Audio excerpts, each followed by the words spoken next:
इतवार को सोचा था पर मेहमान आ गए तो उन्हीं में व्यस्त होना पड़ा। आज भी छुट्टी है और नाश्ता भी पकौड़ियों का भरपेट हो चुका है। खाना आराम से बनेगा। रसोई का हर कोना उसने रगड़ रगड़ कर अच्छी तरह चमकाया। फिर रैंकों पर साफ अखबार प्लास्टिक बिछाए। अंदर जब कुछ सर्दी लगने लगी थी तो सोचा था थोड़ी देर धूप में बैठकर अखबार पढ़ लूं, फिर खाने का काम शुरू होगा। तब तक रसोई घर भी सूख जाएगा। अखबार लेकर शीला छत पर अभी आई ही थी कि पति विनोद की आवाज़ सुनाई दी। अरे भाई, कहाँ हो? आज खाना नहीं बनेगा क्या? यह कहते हुए वह भी छत पर आ गए। अभी तो भरपेट नाश्ता हुआ है सबका, आपने भी तो किया है। शीला, जानती हो मैं नाश्ता नहीं करता हूँ। बच्चों का मन रखने के लिए 2-4 पकौड़ियाँ ले ली थी। मुझे तो हर रोज़ 10 बजे खाने की आदत है। फिर भी बहस किए जा रही हो। क्यों, आप इतवार को सबके साथ देर से खाना नहीं खाते हैं? पर आज इतवार नहीं है। अब नहीं बना है तो और बात है। मुझे तो पहले ही पता है कि आजकल तुम्हारी हर काम को टालने की आदत हो गई है। अब यह समय अखबार पढ़ने का है या घर के काम का? दूसरी औरतों को देखा है, नौकरी भी करती हैं और घर भी कितनी कुशलता से संभालती हैं। यहाँ तो बच्चे भी बड़े हो गए हैं, काम करने को नौकरानी है, फिर भी हर काम देरी से होता है। विनोद के ऊंचे होते स्वर के साथ शीला का मूड बिगड़ता चला गया। शीला अखबार वहीं पटक कर नीचे रसोई घर में गई। उबले आलू रखे थे, वे छौंक दिए और फटाफट आटा गूंथ कर पराठे बना दिए। पर खाना देखकर विनोद का पारा और चढ़ गया। यह क्या है, सिर्फ सब्जी पराठे? तुम जानती ही हो कि लंच के समय में पूरी खुराक लेता हूँ। जब नाश्ता बंद कर दिया है तो खाना तो कम से कम ढंग का होना चाहिए। पता नहीं तुम्हें क्या हो गया है। सारे उल-जुलूल कामों के लिए तुम्हारे पास समय है, बस मेरे लिए नहीं। गुस्से में विनोद ने थाली सरका दी थी। शीला का मन हुआ कि वह भी फट पड़े। एक तो दिन भर काम में जुटे रहो, उस पर फटकार भी सुनो। आखिर कसूर क्या था? रसोई की सफाई ही तो की थी। चाय, नाश्ता, खाना, घर की संभाल, बच्चों की देखरेख में उसने ज़िंदगी गुजार दी, पर किसी को संतोष नहीं। बच्चों को लगता है माँ आधुनिक स्मार्ट नहीं है, जैसी औरों की मम्मी हैं। विनोद को तो अब नौकरी पेशा औरतें अच्छी लगने लगी हैं, 4 पैसे जो कमा कर लाती हैं। घर गृहस्थी संभालने वाली तो इनकी नज़रों में गंवार ही है। विनोद तो बाहर निकल गए थे, पर शीला ने बेमन से पूरा खाना बनाया। सुबह भी तब तक सहेली के घर से आ गई थी और शुभम कोचिंग से दोनों को खाना खिलाकर वह अपने कमरे में आ गई। और दिन तो शीला काम पूरा करने के बाद टीवी देखती, अधबुना स्वेटर पूरा करती या कोई पत्रिका पढ़ती, पर आज कुछ भी करने का मन नहीं था। विनोद का यह बेरुखी भरा व्यवहार वह पिछले कई दिनों से देख रही थी। आखिर कहाँ गलत हो गई वह? क्या इन घरेलू कामों की कोई अहमियत नहीं है? अगर बाहर नौकरी करती होती तो क्या तभी तक शख्सियत थी उसकी? शादी हुए 18 साल हो गए। जब शादी हुई थी उसी साल एमए फर्स्ट डिवीज़न में पास किया था। चाहती तो तभी नौकरी कर सकती थी, इच्छा भी थी, पर उस समय तो ससुराल वालों को नौकरी करती हुई बहू पसंद नहीं थी। विनोद भी तब यही कहते थे कि बच्चों को अच्छे संस्कार दो, उनकी पढ़ाई में मदद करो, घर संभाल लो, यही बहुत है मेरे लिए। उसने सब कुछ तो उन्हीं की इच्छा अनुसार किया था। देवर की शादी हो गई, देवरानी आ गई, तब भी सास ससुर उसी के पास रहे।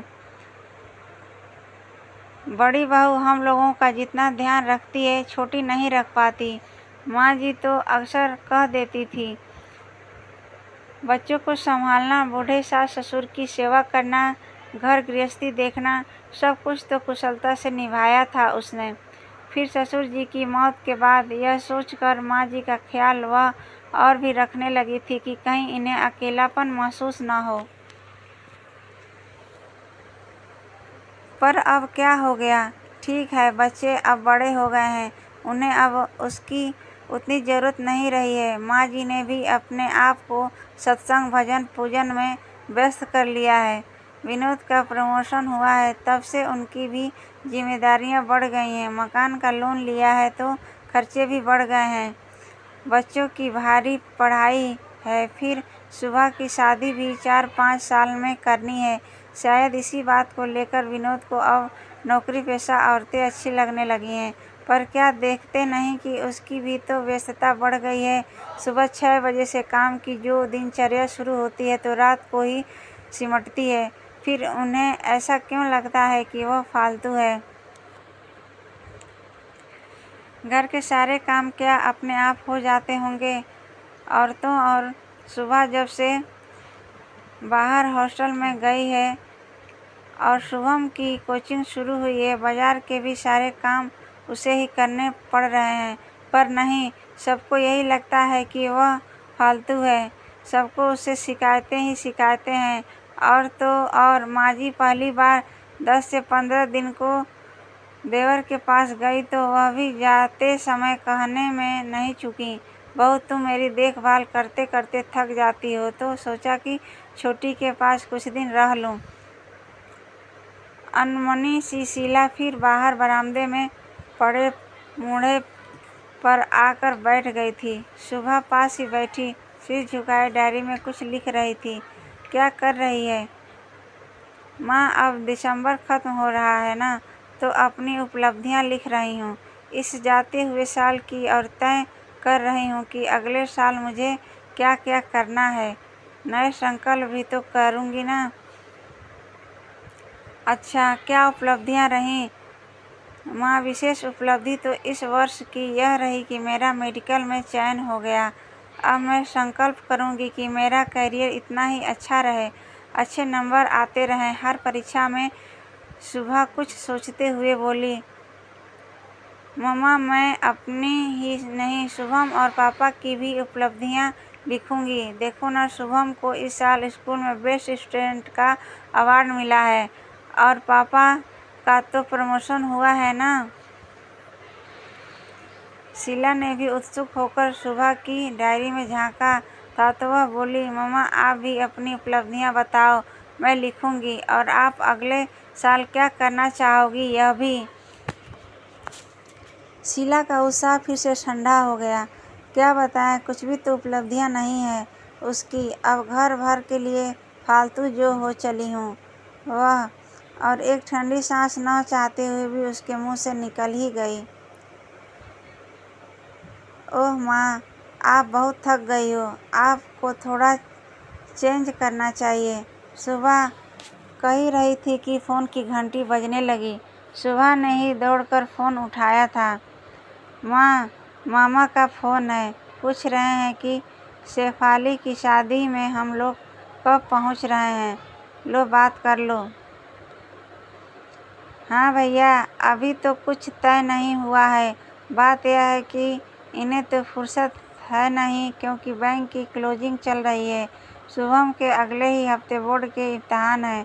पर तू तो आ सकती है। शीला क्या जवाब दे, यह सोच ही रही थी कि सुबह ने आकर दोबारा फ़ोन ले लिया और बोली, मम्मा, हम लोग भले ही न आ पाएँ पर मम्मी ज़रूर आएगी। और सुबह ने फ़ोन रख दिया था।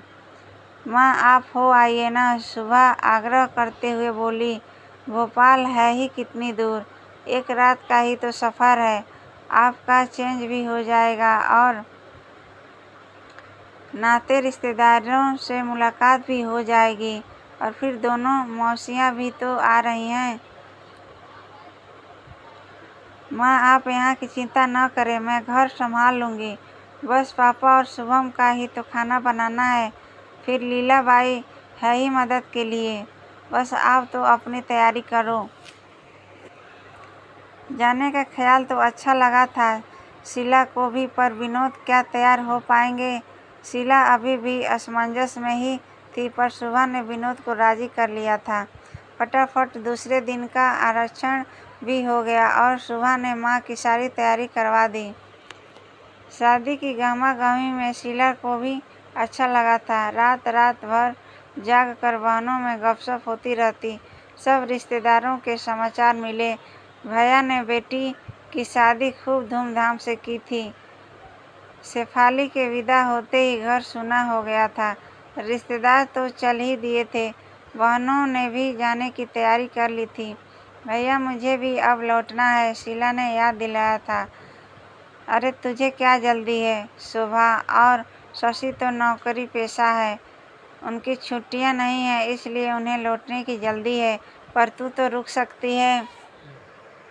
भैया ने सहज स्वर में ही कहा था, पर शीला को लगा जैसे किसी ने फिर कोमल मर्म पर चोट कर दी है। सब व्यस्त हैं, वही एक फालतू है। वहाँ भी सब यही कहते हैं, और यहाँ भी भैया के बहुत जोर देने पर वह 2 दिन रुक गई, पर लौटना तो था ही। बेटी वापस जाएगी। शुभम पता नहीं ढंग से पढ़ाई कर भी रहा होगा या नहीं। सब कुछ भूलकर उसे भी अब घर की याद आने लगी थी। स्टेशन पर सभी उसे लेने आए थे।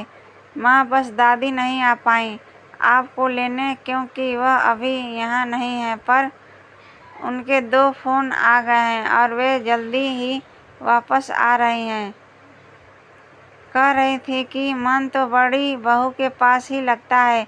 सुबह ने पहली सूचना यही दी थी।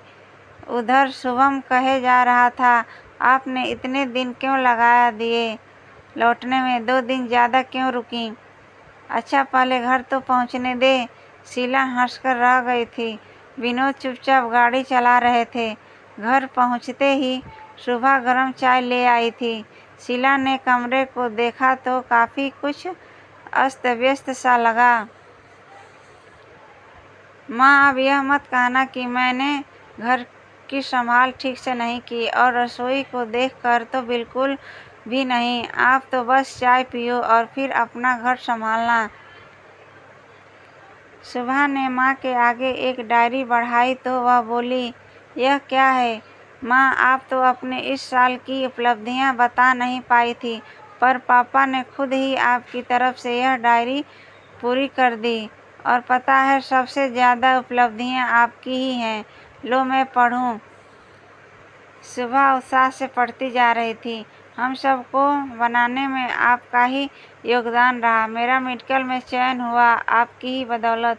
मैं एक बार मेडिकल में असफल हो गई थी, तब आप ही थीं जिन्होंने मुझे दोबारा परीक्षा के लिए प्रेरित किया, और शुभम को स्कूल के बेस्ट स्टूडेंट का अवार्ड मिलना आपकी ही क्रेडिट है। सुबह जल्दी उठकर बेटे को तैयार करना, नाश्ते खाने से लेकर हर चीज़ का ध्यान रखना, उसका होमवर्क देखना, और तो और यह आपकी ही मेहनत और लगन थी कि पापा का प्रमोशन हुआ। पापा कह रहे थे कि जब कभी ऑफिस में किसी कारण से उन्हें लौटने में देर हो जाती तो आपने कभी शिकायत नहीं की, बल्कि उनकी गैर मौजूदगी में दादी को डॉक्टर के पास तक आप ही लेकर जाती रहीं।